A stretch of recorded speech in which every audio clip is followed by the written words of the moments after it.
Calvin drove himself with all of his writing, with all of his study, and it became clear that he was wearing himself out. He became increasingly weak as the years went on, or probably not weak, but racked with problems. And one of the few things that he says in his letters that are quite personal is late in his life he begins to talk about his ailments. You know, sometimes old people do that. And my mother-in-law calls that the organ recital. And he began to suffer from a malaria-like fever that recurred. He had kidney stones.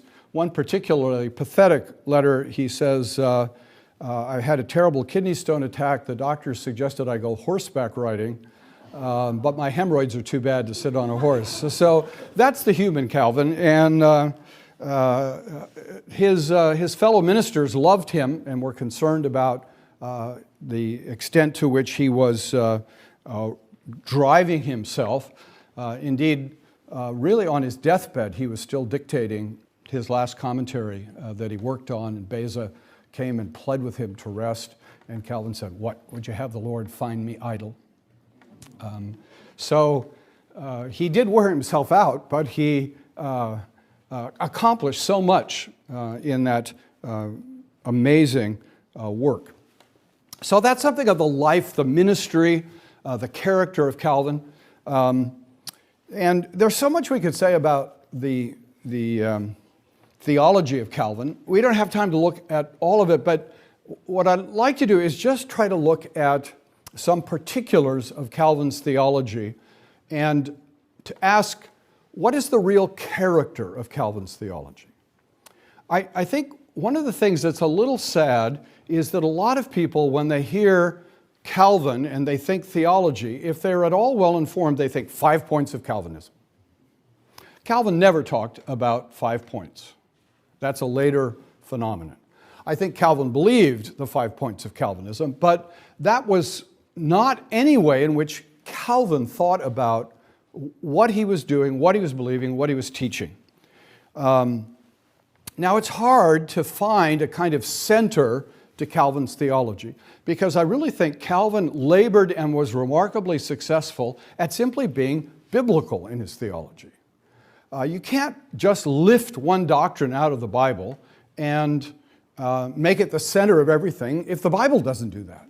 And that's what Calvin tried to avoid doing. He tried to develop a theology that was faithful to the Bible and balanced the way biblical theology is balanced.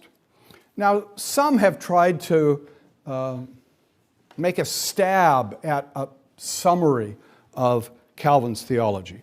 One of the most interesting, I think, is B.B. Warfield, who said Calvin is the theologian of the Holy Spirit.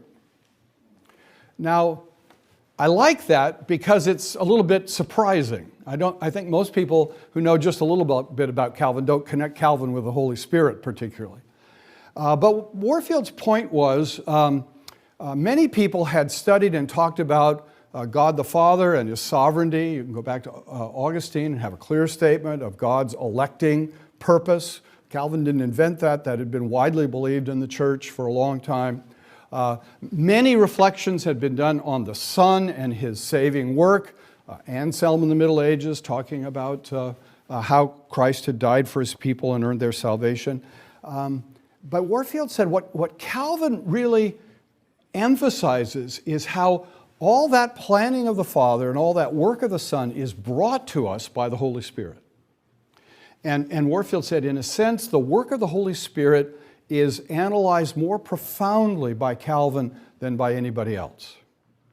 Now, of course, we live in an age where there's a great deal of interest in the Holy Spirit, but Calvin would say, if he were with us today, why is everybody interested in the extraordinary work of the Spirit? Calvin believed the Spirit did extraordinary things. When he said, Calvin would say, the really important work of the Holy Spirit is His ordinary work, namely regenerating hearts, giving the gift of faith, sanctifying His people. These are the most important things that the Holy Spirit does. And you can have all the signs and wonders you want. If hearts aren't changed, nothing has really happened. And that's where Calvin really focused, stressing the importance of God's work through the Holy Spirit in changing hearts. So that's, I think, a very helpful thing to remember.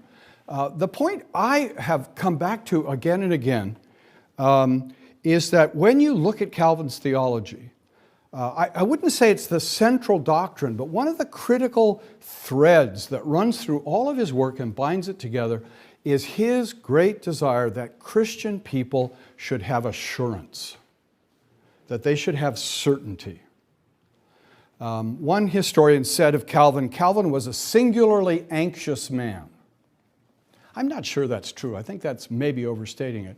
But it does remind us that there were many people, and at least at points for Calvin, who had lots of questions in the 16th century. How can I know what's true? How far can I trust the church? How far can I trust the Bible? What do I need to believe? And how can I know if God has really forgiven my sins? In a sense, those are all questions of assurance and of certainty, aren't they? And what Calvin did throughout his theology is to focus in on that question, how you can and should be sure so that you can have peace with God. I don't know if people usually think of Calvinism as a peaceable religion, but that's what Calvin was after. He wanted people to have confidence, not arrogance, but confidence and peace with God.